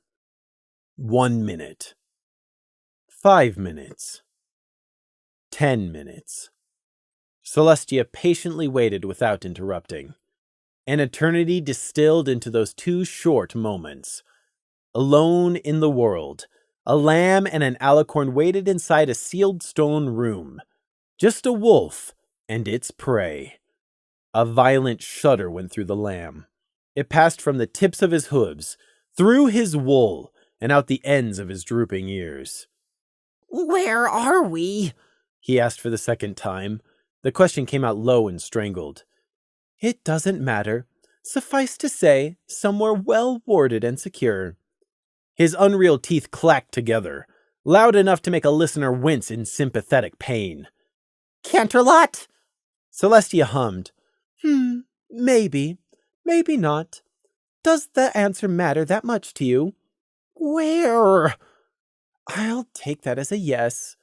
If it matters that much to you, then yes, you are still inside of Canterlot. A sharp inhale, then quivering stillness from the lamb. Like a rabbit crouched frozen inside the brambles, the falcon's shadow circling the thicket. No way out, and nowhere to run. Celestia did not know why that answer should matter so badly to the doll who was a lamb. She couldn't know why, but it was actually so very simple. Crimson was still inside Canterlot too. Once before, Prey had said, I'm taking everyone with me! He had been willing to do it too. In reckless, unending spite, he had been prepared to end it all before, on the mountainside, while crippled by discord. He'd only ever been a breath away from giving in and surrendering himself to give them away into the world. Unreality. Hungry things. Hunger. A hole torn into the world for them to squirm through. Why should the world get to go on if I can't? Because if there was no hope, no cruel, unkind hope of survival, why should he care what came afterwards if he wasn't there to suffer it? That was what he had thought at the time, while fighting the war inside the deeper green. Spite and hate. He had lived it, breathed it, survived it. So that is how he had thought. And then along had come Crimson, and now Prey did not want Crimson to die. That was how simple it was. In that moment, the only 2 things Prey would not do for Crimson shrank down to 1. Prey had never cared what would happen to anyone afterwards if he wasn't alive to see it. But now he did. Prey wanted Crimson to keep living beyond him. Celestia didn't know it, but the answer of their location changed everything. Celestia was an alicorn. She was immortal. She had doubtless thrown down terrible foes before. In her thousands of years, it was inevitable she would have encountered and fought such things. And since she was still here, she had obviously won. But at what cost? How many had died first? How many miles had been turned into dead tracts of gray, crumbling land in which nothing would grow again? Celestia must have flown into battle, grimly prepared to fight those foes. But here, only a meter separated Prey from the sun alicorn, unprepared, lying on a cushion, at this range, this close, and caught off guard. Perhaps even the sun wolf would die, just so long as Prey was willing to die first. But if she died and was consumed by the things which came out, and they were left to bloat and grow unimpeded, even for only an hour, then Canterlot would crumble and fall. And Crimson was still inside of Canterlot. Now, there is only one thing I won't do for Crimson. If you murder me, you'll regret it. Your sun may rise, your sun may set, but even you have to cross the river someday. Each trembling word dripped with poison, but he was no longer threatening that final, twisted form of suicide. The perfect white alicorn did not know that. She had no concept of how close she had come. Celestia briefly shut her eyes. Oh, little lamb, I'm not executing you, or any pony. I outlawed such barbaric acts centuries ago. I am only going to remove that dark magic device from inside of you. Nothing more, nothing less, I promise. What happens to you after won't be because of anything I've done, but because of nature catching up. A rose is a rose, is still a rose. By any other name, it is still a rose! A murderer would always be a murderer. It could never be taken back. I am no such thing. What I do is just, every saddening bit of it. Any consequences that come are only as a result of you meddling with dark magic. Every pony is responsible for their own actions. There was no give or leeway in Celestia's conviction. You'll regret it. I've made contingencies, backup plans. If that's true, then I'll prevent them, Celestia shrugged. But please, stop it. You're desperate. I understand. But you don't need to spew false threats. Won't it feel better if you can leave with some dignity? Then you can be proud of that. Is there any last message you would like me to carry? Celestia prompted again. For a moment, the image of the doll twisted and almost overtook the lamb. Prey shuddered violently and clamped his jaw shut. Come now, no words at all? I'm sure it would mean a lot to your friend. Crimson, you said his name was, she offered. Prey only glared. He didn't say a word. He only glared. But the hate in his eyes transcended what any inefficient words could ever have expressed. Celestia never looked away from it. There are many who wish they had had the chance to give some last words to their loved ones. Do you really not have anything to say? There were no words spoken, just that glare. Celestia waited. Prey didn't speak to her. He only glared. Then, do you have anything you want to say to me instead? She asked softly. I have sat beside more dying ponies in their last moments than you could ever imagine. I promise you, nothing you have to say will shock me. The lamb's bloodless lips didn't even twitch. To be there in that moment, to see the hate in those sky-blue eyes. Perhaps it was so deafening Prey could no longer even hear Celestia's words. Hate. Like drinking poison and hoping the other person drops dead from it. Like swallowing live coals rather than spit them out. In that windowless stone room, between an alicorn and a runt lamb, those descriptors were almost tame for what lived beyond Prey's eyes. Look at the lamb. See a foal. Is the hate of the foal intimidating? No, it is not, because it's only a foal. Nobody fears a foal. Celestia certainly didn't. Are you ready? Prey never answered. Celestia's long horn lit up brilliantly. Golden light suffused the whole room, dancing and mixing with the ever-flowing rainbow cascade of her mane. A soft grip settled around Prey. The lamb felt warmth, centered on his chest. The doll did not feel either cold or heat. It took minutes. How many exactly, nobody counted. Just that it took more than a few. Celestia did not rush. She took her careful time. There was more than one spell. Each spell matrix was individually complex, even for the ancient alicorn. She would not make a mistake. She had already said it. She believed she was no executioner. What came afterwards? That was merely nature taking its course. A white flare, and when it faded, Celestia was levitating a set of iron jaws. They appeared as some meld between a bear trap and a brace of false teeth. Iron teeth from some deep sea creature, at least. The glinting iron points did not drip red. In fact, they were remarkably clean. The old torture device was ceaselessly biting the empty air, over and over, in time with the beating of a healthy heart. The iron rippled and flexed like fluid with each snap. Celestia called forth her power, the aura enveloping the jaws and turning it almost solid gold. From inside the opaque ball of magic, there was a brief molten red glow, bleeding through. When her magic relaxed, just glowing slag dripped out and splattered onto the stone floor. Celestia let out her breath in a great exhale of tension. Only then, with the dark magic artifact safely destroyed, did she return her glimmering magenta gaze back to the lamb she had just surgically removed the jaw of hearts from. There was no one left but the unrepentant perpetrator, Celestia, to bear witness.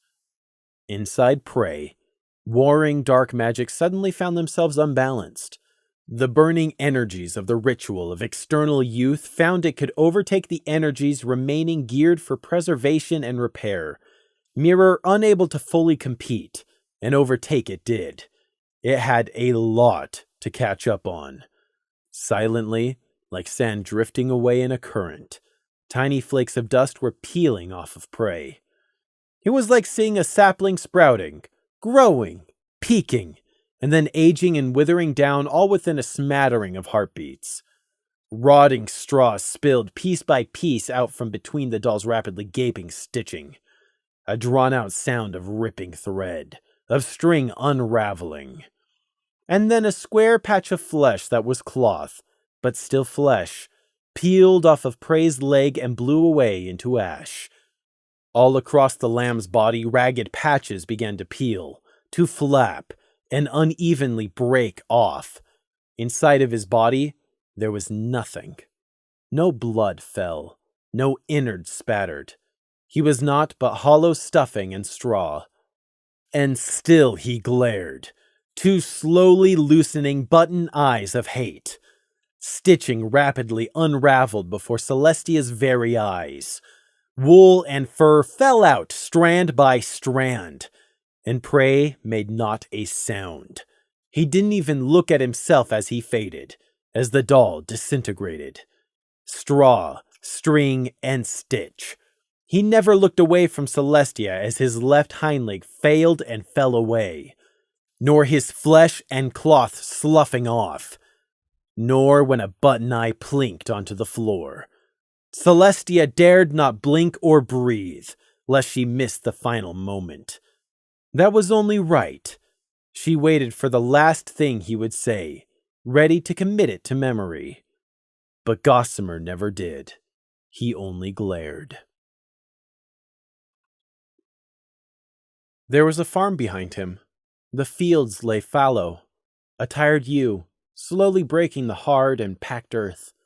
A smaller brown shape labored diligently alongside her. The farm was so very far away, and rapidly fading further. The night would soon be upon him. He wondered if there was room for a third. But it was so far, too far, and the night was here. The fading remains of the last sound there would ever be. So wonderfully free. I love no one, and no one loves me. It was lonely, and dark, and cold, and hungry. And then,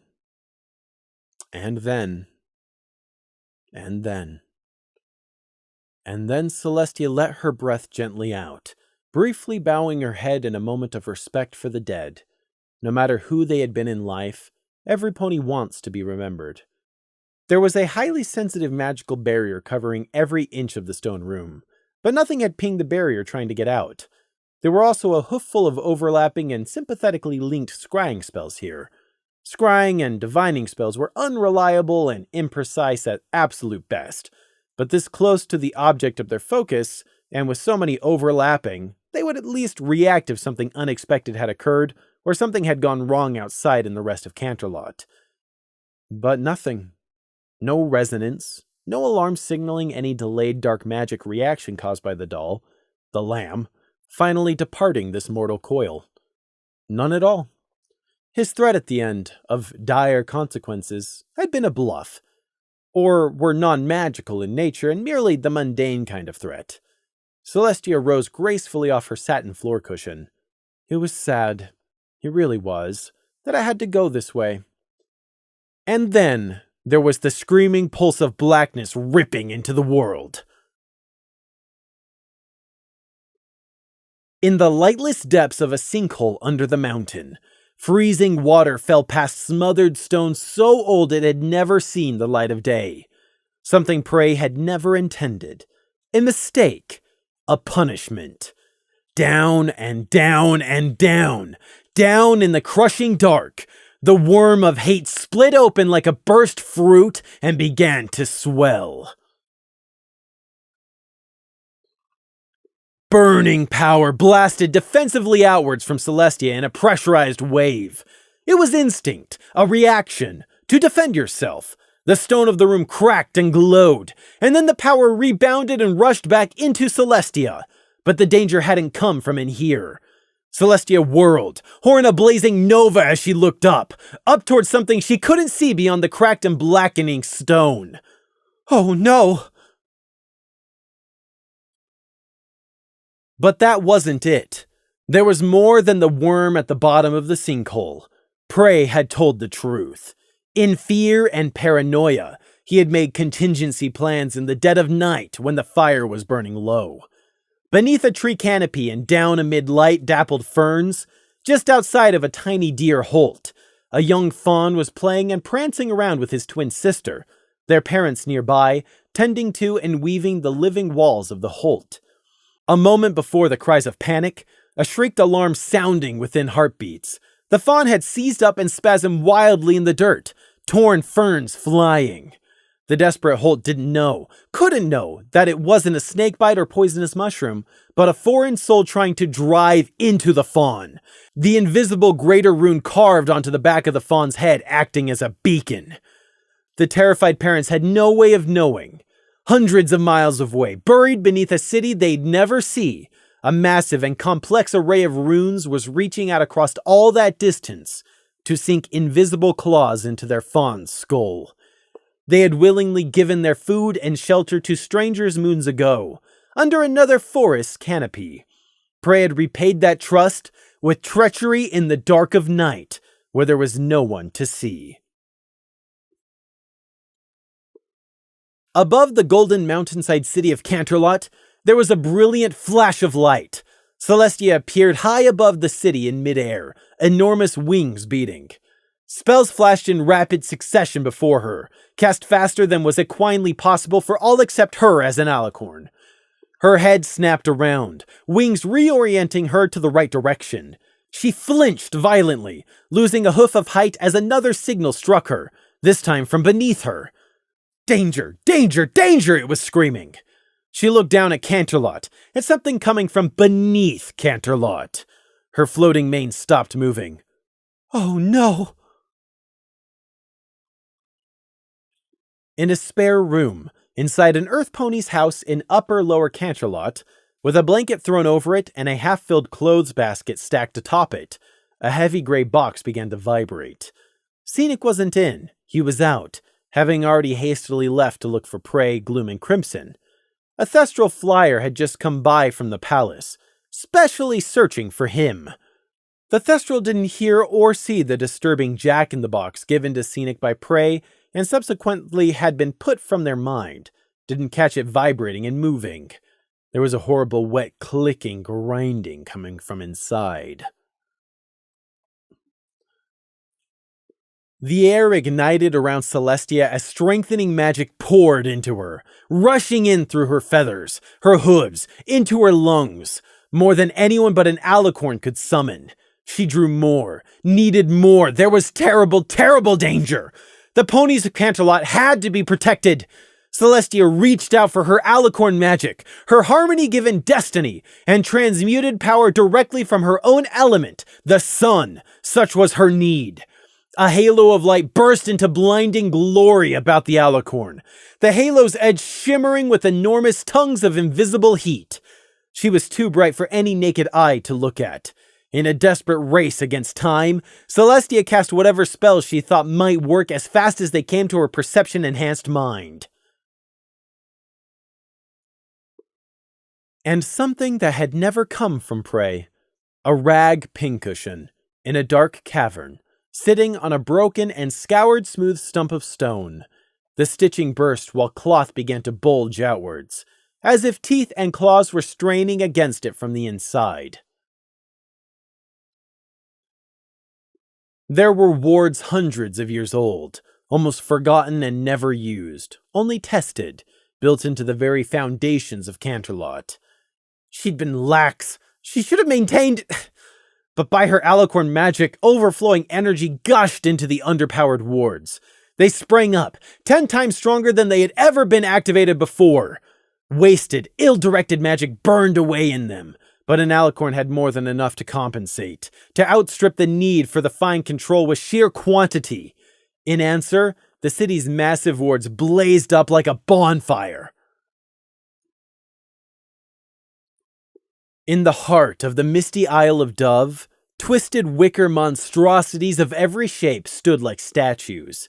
Vicious, cruel shapes unmoving in the clinging mist. There they would stand, until in who knew however many years' time, some pony explorers figured out how to duplicate the extinct clan Mirrodin's feat and cross the cliffs. Suddenly the largest shambler, as tall as a building, twitched. The blanketing of dewdrops shivered off its twisted hide in a wave, as grafted chitin scraped and muscle contracted. Complacency. Of late, the entire rule of Princess Celestia of Equestria could be accused of complacency. Nightmare Moon, and the complete ignorance of Luna's coming return that had been allowed to exist, followed by the string of empty platitudes offered to Griffonia. The closed borders and hostile standoff which followed without significant efforts to fix, and absolutely everything pertaining to Discord's return. Complacent. The Solar Princess had been so very, very complacent. And further complacent in not believing the threats of a tiny runt lamb. Now she had to race the supernatural might of her alicorn spellcasting against time. But even an immortal alicorn with all the time in the world, even they can't take back a single second once it's gone. The natural price for the sin of complacency. Celestia wasn't fast enough in activating the huge city wards, or in casting her blocking spells. Too slow, too slow. It wasn't by any feat of her own that Celestia stopped the escaping dark magic, black magic, blood magic, or voodoo magic from achieving their last, final goal, because she didn't. Their failure was simpler than that. It had always been long odds to begin with. No plan can ever be perfect, and the contingency plans Prey had set up while alive had been incredibly far from that ideal. Warlocks and witches of every kind had tried to cheat death for centuries, via methods both depraved and inventive. Delaying death was possible. Prey himself had managed that. But coming back after death, a soul missing a body, that was a different beast entirely. You planned, prepared, and tried, but who had ever managed to defeat it? There was no possible way to be confident in the planned method of your own revival. And who would ever willingly test their backup plan? Who would kill themselves to see if their plan to avoid dying worked? Nobody. Failure had been all but guaranteed before he had even begun. Still, Prey had built his runic arrays, and tried. He had tried his absolute hardest, and sacrificed the most time on the possibilities he had theorized might stand an actual chance. He had been so scared of failure, and tried so hard. But a soul can only take so much. It can't survive without its body. And it had already struggled so long inside a false body of cloth that had not been its own. So worn, stretched, and shattered, and stolen from, and rebuilt and frayed. Celestia was too slow. The only thing she had done right was oversee the complete degradation of the lamb's body, because a soul needed a body. Thus, she had unknowingly made sure the Lich's mirror one-time chance was wasted in the aether. But for the rest, she was too slow. How lucky for the princess, then, that her complacency went unpunished. How unfair.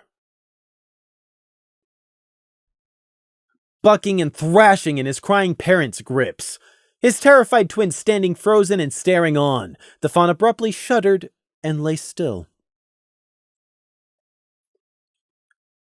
In the spare room of Scenic Paint's house, the noise of the complex mechanisms and runes, as well as clicking grinding, that came from the jack-in-the-box cut off and went silent. A pincushion finished growing and swelling, spilling off its stone pedestal. But that was it. It lay lifeless. Prey hadn't touched the pincushion in life. He hadn't dared. He hadn't known it had belonged to his mother, but whatever the pincushion had been attempting, it didn't move again. On the Isle of Dove, the huge scarecrow, Prey's replacement for his mage killer Veropede, ceased twitching. Mist and silence returned to the isle's shrouded heart. Unfair. The world was unfair. Scenic, Lily, Saffron, Carton, all yet to learn of the terrible events. Randy Pickaxe, whistling a cheerful tune as he sweated away in the city park. Lemon Pink, racing to get back to Canterlot on a train, disguised beneath an illusionary veil in another car with Wounded from Haven Hay. Gloom just gone. And Crimson, waiting outside a gate as the hours had ticked by, knowing something had gone wrong but unable to leave as he clung onto poisonous, addictive hope. There is light. There is darkness. But before both, there was hunger. The Worm of Hate had not been one of the attempts implemented by Prey to try and cheat death. Not even close. It had been a mistake. A thing like it could not save life. It could only eat life. He had hoped it was dead. He had thought wrong.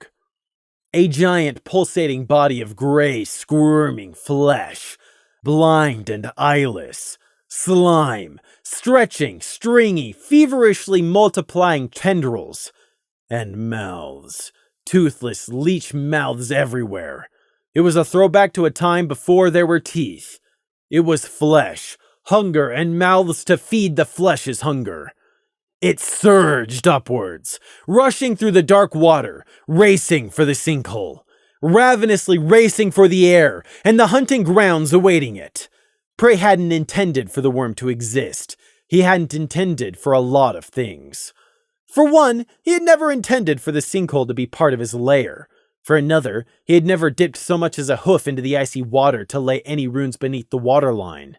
The impenetrable protection of the crystal lair cut off at the sinkhole's surface. To the outside world, above the water, it was there the world ended. Nothing uninvited could go beyond. But beneath that, in the bottomless shaft of water, all of it was still tangible, and therefore mutable. How doubly unfortunate for Celestia. Celestia's magic was screaming at her. Blaring alarms flooded through the feedback channel from Canterlot's wards and to her. Danger! Danger! Danger! But shouldn't raising the wards have been enough? Shouldn't the combined ingenuity of generations of the greatest unicorn mages birthed in Canterlot have been enough of a defense? But something was still coming, rising up. Something terrible. Something which drank in magic like a hole in the world. It was hurting Equestria by its very existence. The beautiful spires and streets of Canterlot were laid out below her like a map. The strength of the magic only she could access granted her perfect eagle vision sharp enough to see the scuff marks on any single cobblestone, if she but knew where to focus. But she couldn't see anything. Where was it? Spells tumbled from her horn, triangulation spells, like an ethereal net cast wide. But the delicate spells were being corrupted and destroyed almost as fast as they formed. The city wards were bowing inwards, showing it was pressing up from underneath Canterlot. But where beneath exactly? Why hadn't she ever made certain those dark caves and tunnels were fully mapped? Celestia cast the same location spell faster and faster, trying to get back a returning magical echo before they could all be absorbed, by relying on sheer volume. She had to pinpoint where the threat was coming from before it breached into the streets of Canterlot at all costs. And then, she finally had it. One of the spells managed to return back without getting corrupted. There! Beneath stone, something vile. Celestia prepared her magic to reach out and cast. Something reached hungrily back, drinking down her magic. Instinctively, she severed the connection. The thing somehow tore the connection back open and kept drinking. Horrible, freezing cold. Not good, not evil, just hunger. The true magnitude of the rapidly escalating threat approaching her precious city broke upon Celestia. So she acted. Power, magic, sunlight. Every magic recording device in every mage tower, shielded or not, overloaded. Magic suffused a bubble of rock and water inside of Mount Cantor, with the black hole of anti-magic hunger in its center. In a bare moment, the hole had already sucked away half of the caging magic, greedily reaching out to eat the rest as well. It was only the sheer gushing volume of magic an alicorn could pour into overcharging a spell, which let Celestia finish snapping the spell's matrix into place in time. Only a few seconds later, and she would have been too slow, as the worm would have breached the sinkhole and vanished beyond her sight in the lair she couldn't reach. How truly, wonderfully lucky indeed for the ignorant ponies of Canterlot. Celestia and the bubble of stone and water surrounding the worm vanished from Equestria with a pop. Prey had saved Canterlot from a shape-shifting threat it never even knew of. Canterlot would never know how he then balanced the score by threatening the whole city, even after his death. Inside the palace, nobles, ministers, and bureaucrats worried and complained over their scheduled meetings being cancelled. Where had Princess Celestia gone all these hours without giving any notice? Yet everything was quiet. The sun was still shining brightly outside. Canterlot was quiet. There was no panic in the streets, and no mad discord flying over the city. Trade and commerce ticked over. Life was going on. Most of the population was none the wiser that Celestia had even left. So whatever the occasion was, there was no need to overreact. Princess Celestia would no doubt be back in her own time. No one was present to bear witness. None to stand and see. Far, far into the Badlands, there was merely a distant flash of light to signal Celestia and the worm's arrival. No one saw it. Not one person felt the far distant vibrations, like thunder on the breathless air. None witnessed from the edges of the waste the light bright enough to permanently blind, reduced to mere twinkling flashes by distance. Lances of fire hot enough to melt stone and rend metal screamed down from the sky. A ceaseless hammering barrage. One continuous, never-ending, overlapping explosion. The Badlands groaned and buckled. Pulverized rock dust was thrown into a cloud miles high. Equestria didn't know where Celestia went, but back in Canterlot they did count the long hours they were without their sun princess. Monstrous, squirming flesh charred under a ceaseless magical blast, pounding the creature flat. Celestia didn't let up. The magic never stopped. The worm bunched itself together, enduring, waiting out the damage. The blinding, burning wrath never weakened. Celestia only struggled to pour out even more. Not even knew exactly when their beloved princess returned. They didn't see her, she just arrived in her private rooms. The maids who rushed to attend her were made to wait outside, and even then were only addressed through closed doors. Celestia quietly asked for her sister to be awoken, and to attend to her. The worm no longer huddled. Now it pushed through. Celestia poured everything she had into the fire. There was no unbound oxygen left in the air. Everything had been burned away hours back. Pure heat was all that was left now, striking the bloated, squirming worm. Except it was growing more and more immune by the second, adapting, eating greater and greater proportions of both the magic and the physical heat. 4 endless hours of struggle. 4 hours of ceaseless combat against a hungering monster that continued to grow and feed and adapt. Celestia screamed and clawed away, boiling droplets of blood as thick as magma scattered from feathers. Her aura burned everything, stone, dirt, sky, and yet not the worm any longer. She teleported again, and again, and again. The worm followed her through using her own teleports, forcibly holding the path through space-time open as it squirmed after her. The destructive spells and trap spells awaiting it on the other side were endured, recovered from, or just absorbed time and time again. 4 hours of not knowing if you were going to survive, let alone win. 4 hours of using everything at your disposal to attempt to win, only to have them fail one after another. Growing, Gaining. The worm was gaining on her. Faster and faster each time. Pain. Blood. How long had it been? Blades of folded space cut it to pieces. Tendrils of bubbling flesh rejoined like tar. Unbelievable heat scoured it, yet did nothing as the hungry mouths devoured that too. Explosions and conjured acids and traps and shields and more were simply withered, long ago ceasing to damage it. Celestia tried to teleport away and found the spell no longer function in the worm's presence. A shadow, the light and heat eaten. She looked up. The worm dived out of the sky, its uncountable toothless sucking maws open. 1 minute of life or death combat is the most exhausting thing in the world. 4 hours of it? How many hundreds or even thousands of unicorns would have died in her place in that time? Spells, anything, everything, just to slow it down. Anything that might hurt it, delay it, contain it. But hunger is stronger than pain. Desperation mounted to become a titan, roaring within her. Celestia tried the opposite. She reversed her mastery of talent and took away all of her light, all of her heat. Cold had always been the opposite side of the coin. In such absence of energy, everything began to freeze, even her, especially her. Celestia fought the worm for 4 hours. No one bore witness, even if they could have survived being present. No one was there. No one saw. But still it happened. Celestia against the worm. They fought. It fell. What more was there to tell? The mortal died. The goddess lived. 100,000 words.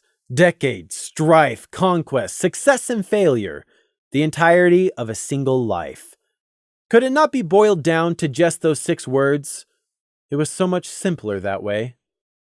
What more was there to tell? Once there was a little lamb. Then he grew old, but not up. The end? No, just the ordinary beginning to a hideous life.